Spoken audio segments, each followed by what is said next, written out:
Olá, eu vou iniciar aqui o nosso processo de aprendizagem aqui agora referente ao plágio, né? Ao tema plágio.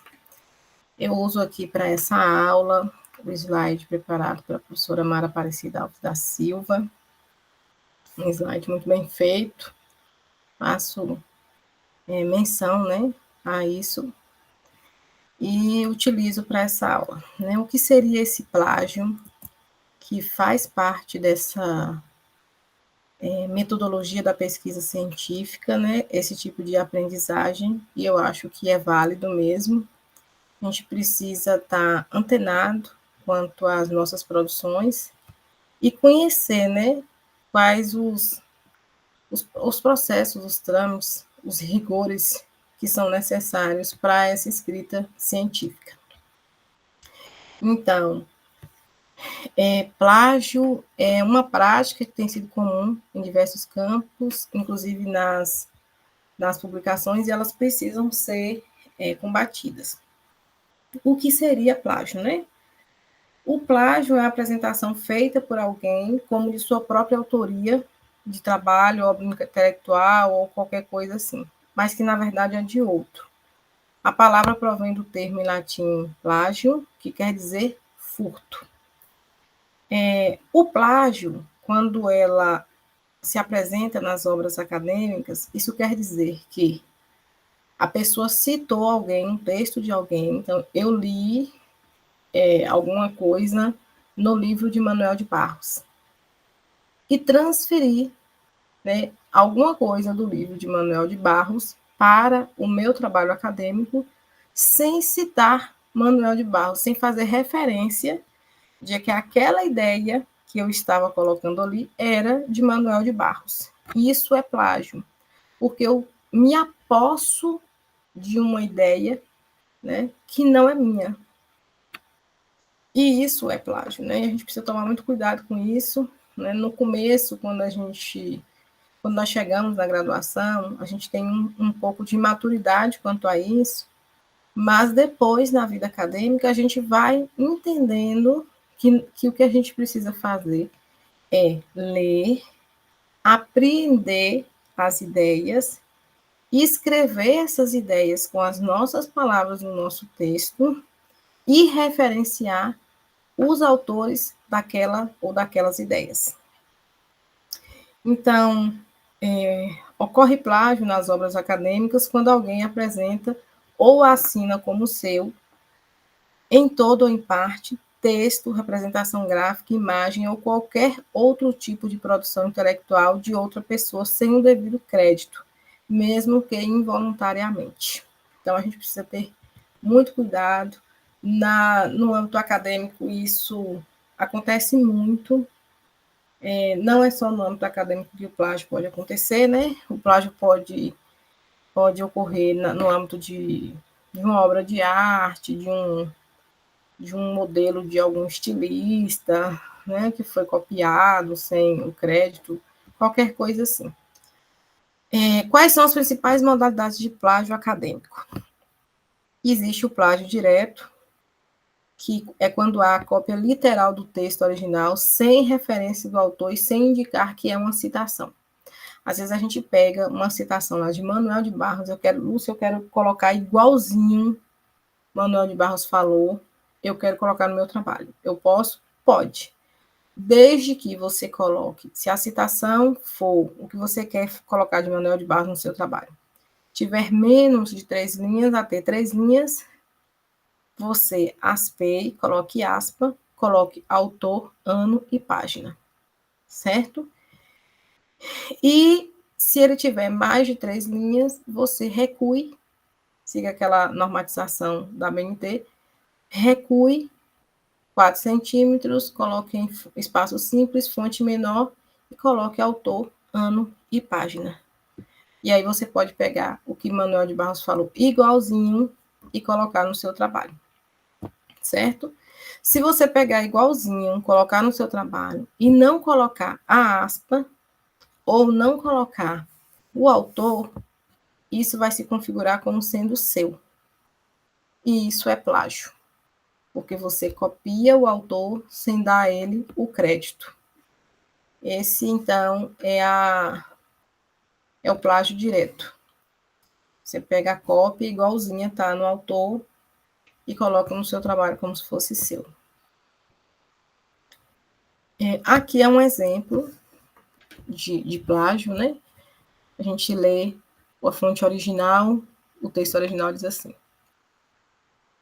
o que se conclui a partir dessa pesquisa é que a opinião pública brasileira reconhece e aceita, em grande medida, que se recorra ao jeitinho como padrão moral. Além disso, há uma divisão profunda, 50% versus 50%, entre os que consideram certo e os que o condenam.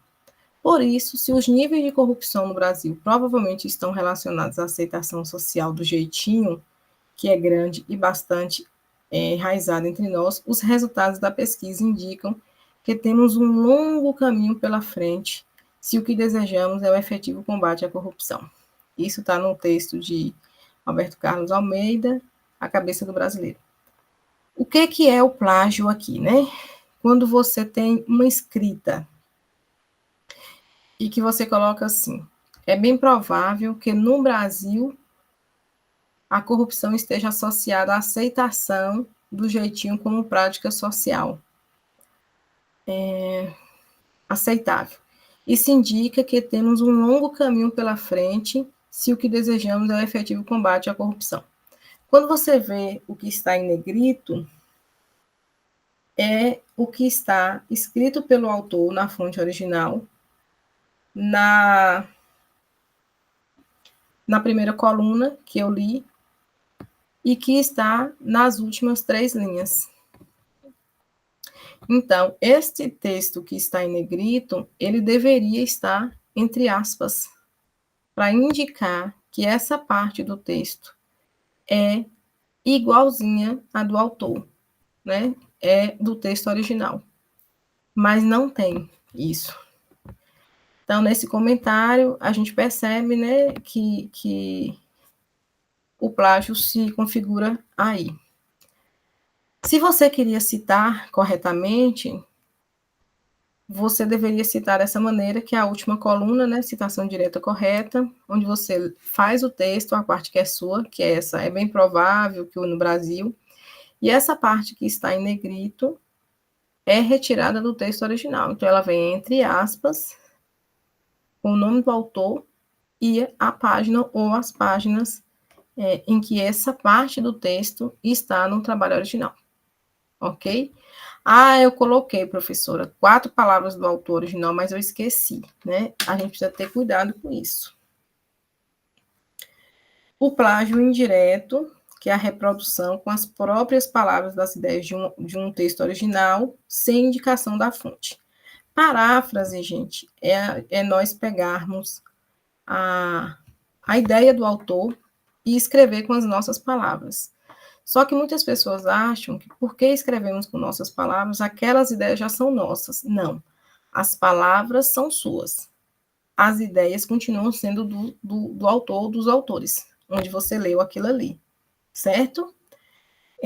Então, você precisa citar a fonte, que, como não é uma citação direta, é uma citação parafraseada, porque você pegou a ideia do autor e colocou com suas palavras, você precisa colocar autor e ano, não precisa colocar página. Aqui na primeira coluna, a gente vê uma outra perspectiva, né? Que está no livro O Erro de Descartes. Emoção, razão e cérebro humano.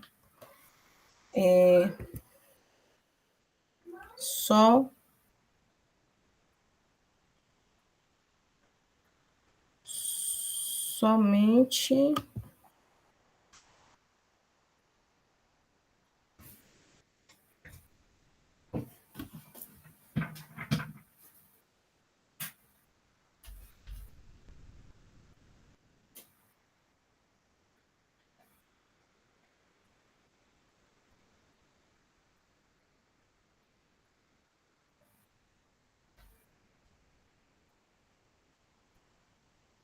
então não podemos esquecer desses detalhes que faz parte desse estudo sobre o plágio. Podemos esquecer de maneira nenhuma,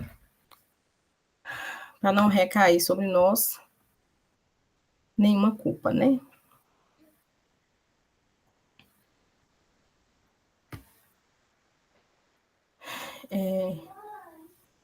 O texto, ele é claro, né? Na primeira coluna, ele fala do trabalho de Descartes, citação, né? A ideia que está no texto de Descartes. E na segunda, a ideia está lá, a separação cartesiana entre corpo e mente pode ser considerada um equívoco, porque supõe que o sofrimento e as dores do corpo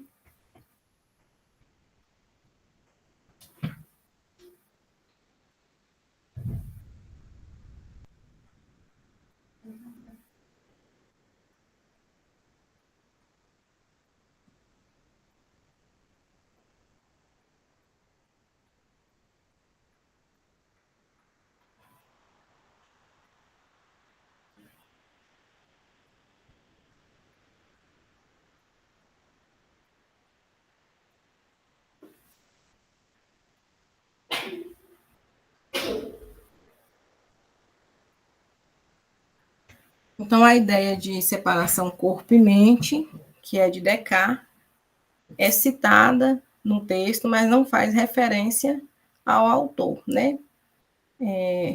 Que é Damásio, né? Damásio, Antônio Damásio fala sobre Descartes, mas você percebe que a ideia é dele, porque os textos estão muito próximos, a pessoa realmente parafraseou, mas a pessoa não teve o cuidado de referenciar o autor.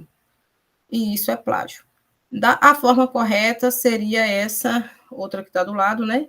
Para Damásio, 2001, a separação cartesiana entre corpo e mente, porque aquela ideia ali é uma ideia de Damásio, né? Não nossa, por exemplo.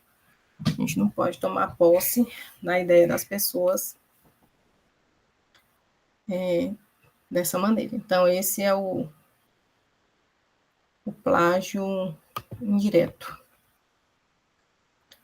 O plágio de fontes é aquele que utiliza das fontes de um autor consultado, fontes secundárias, como se tivessem sido consultadas em primeira mão, que é muito quando a gente usa o APUD, né? O APUD é quando é lido em, significa lido em, né? Ou citado por.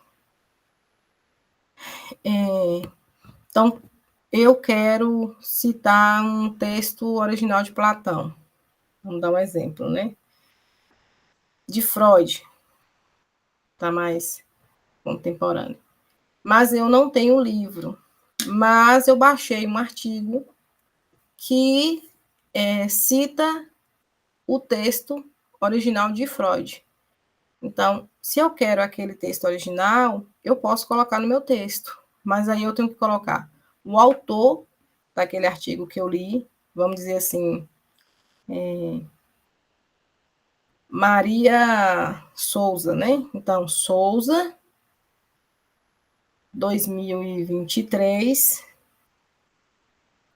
Souza 2023 não, eu teria que citar o texto original de Freud e colocar Freud, 1902, Apud, Souza 2023, ou seja, Freud citado por Souza. Mas às vezes a gente fala assim: ah, não vou colocar esse Apud, não, vou colocar como se eu tivesse lido no texto original. E isso também se configura plágio, porque a gente não leu o texto original. Pode acontecer também do autor que você citou, né, ter citado errado e você copiar o erro. Então a gente precisa ter cuidado com isso também. Se você leu em alguém, de preferência você colocar o APUD para deixar claro que se tiver qualquer erro ali, o erro não foi seu. O erro foi de onde você leu. Como a gente percebe aqui, né, o texto original tem essas marcações aqui de Aristóteles. O texto 2, que foi quem copiou, foi copiando com erros. E aí as pessoas elas vão, muitas vezes, reproduzindo esses erros, né? Então, a gente precisa ir tendo cuidado com algumas coisas, porque é realmente problemático isso. Então, no texto original, os trechos reproduzidos nos textos 2 e 3 são idênticos, até nos erros cometidos. Caso do ponto final antes da expressão de modo e a letra minúscula após o termo viu. A diferença está no modo de indicação do autor e na referência, o que dá a entender que em ambos os casos a obra foi consultada originalmente. Entretanto, é bem provável que o texto 3 tenha plagiado a referência do texto 2, pois o texto apresentado corresponde à referência original. E o texto de Aristóteles, na referência dada no texto 3, é traduzido de forma diferente. Então, a gente precisa ter cuidado para não estar copiando de quem leu e de quem já leu e já copiou errado. O plágio consentido, que são as situações envolvendo conluio, isto é, a combinação entre duas ou mais pessoas, com o objetivo de obter vantagem em alguma situação. Caso trabalhos entregues com o nome de determinado aluno, mas que foram realizados por outras pessoas. Os trabalhos que foram realizados por outros e já apresentados em alguma instituição, mas são cedidos para serem entregues como se fossem originais na instituição, né? Foi feito pela instituição X, mas depois os meninos trocam trabalhos como se tivessem sido feitos originais. Também é o caso de trabalhos que são comprados de escritores especializados nesse tipo de desserviço acadêmico. Isso é comum também, né? A gente vê relatórios de estágios, por exemplo, que fulano fez na instituição, e aí algumas pessoas falam assim, você vai fazer, né, no próximo semestre, você vai fazer estágio onde? Vou fazer estágio, aí quando você vai ver a mesma instituição, eu já tenho um relatório pronto, vou te dar. Esse é o plágio consentido, né? E é problemático também porque impede a própria evolução da produção do conhecimento das pessoas. As pessoas precisam aprender, né, fazer suas coisas. O autoplágio, que é a reapresentação, como se fosse original, de trabalho de própria autoria, em todo ou em parte. Às vezes a gente encontra o mesmo texto publicado 2 vezes do mesmo autor, né? Um texto que é um capítulo de livro, em 2024 ele virou um capítulo de livro, mas em 2020 ele foi publicado numa revista. Isso é autoplágio. Ou uma parte do texto que foi publicada na revista, e quando você lê um outro artigo do mesmo autor em outra revista, está lá parte do trabalho da primeira revista. Isso é autoplágio. E meio que os autores vão perdendo credibilidade, né? Já teve o caso de eu comprar livros por causa de um texto de autor, mas quando eu abri, né, e ler o texto, o capítulo, eu percebi que aquele capítulo era o mesmo que já estava publicado em outro livro também, e comparar e ser o mesmo texto mesmo. Então, o texto original, o texto plagiado do mesmo autor, a gente precisa ter cuidado, tá? Plágio é crime, sim, a violação dos direitos autorais é crime, previsto no artigo 184 do Código Penal, com punição que vai desde o pagamento de multa até a reclusão de 4 anos. E além das penalidades citadas e da desmoralização acadêmica, o plagiário estará sujeito a sanções cíveis, né, como retratação pública, indenização pecuniária por dano moral, patrimonial, e também sanções administrativas que podem chegar à reprovação, desligamento da instituição, no caso de estudantes, e demissão, no caso de professores, pesquisadores. A Constituição vem falar que aos autores pertence o direito exclusivo de utilização, publicação e reprodução de suas obras, e o Código Civil diz que o proprietário tem a faculdade de usar, gozar e dispor da coisa e o direito de reavê-la do poder de quem quer que injustamente possua ou detenha. O Código Penal também faz essa previsão, né, da violação dos direitos autorais como crime, com previsão de de punição de multa ou reclusão de 4 anos, e a lei do direito autoral, que diz que as obras intelectuais são protegidas por lei, que vai desde as grandes conferências até pequenas gravuras, obras intelectuais e tudo. Então, citar corretamente é plágio? Não. Toda pesquisa precisa acompanhar aí as normas de citação das referências da ABNT, né? E assim a gente vai fazendo tudo certinho. Então, gente, eu espero que eu tenha contribuído aí, né? E que a gente tenha aprendido tudo direitinho, certo? Então, até mais. Vejo vocês num outro momento. Até.